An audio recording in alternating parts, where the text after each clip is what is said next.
Quel est le lien entre un empereur romain qui a imposé une taxe sur l'urine à Rome en 69 dans notre ère et les bancs de bois de la place d'Armes? Ces bancs et les colonnes du square Phillips marquent des endroits où se trouvaient à l'époque des toilettes publiques bâties en 1931.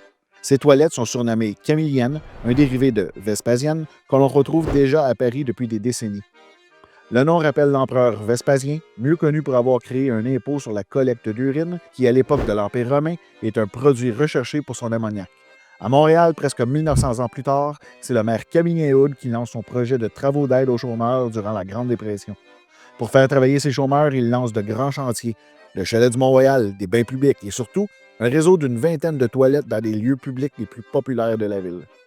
On retrouve les petites constructions dans les grands parcs et autres endroits publics, et dans certains cas, elles se retrouvent même sous nos pieds. Entre les années 60 et 80, les Vespasiennes de la Grande Dépression et les quelques-unes qui les précédaient sont jugées indécentes, associées à la promiscuité par l'Église. Jugées obsolètes à l'ère de la plomberie moderne, elles ont fini par être fermées et démantelées sans trop de cérémonie. Certaines ont survécu, transformées en fleuristes ou en café, comme au Square Cabot. D'autres servent maintenant de rangement, comme au Parc Jeanne-Mance, et l'immeuble du Square Vigie a même été déplacé vers le Carré Saint-Louis.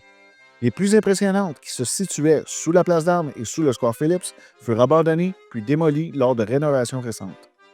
Au moment où le débat sur la salubrité de la ville revient nous hanter sur une base semi-saisonnière, il est ironique de penser que, 100 ans plus tard, le manque de toilettes publiques est toujours un besoin.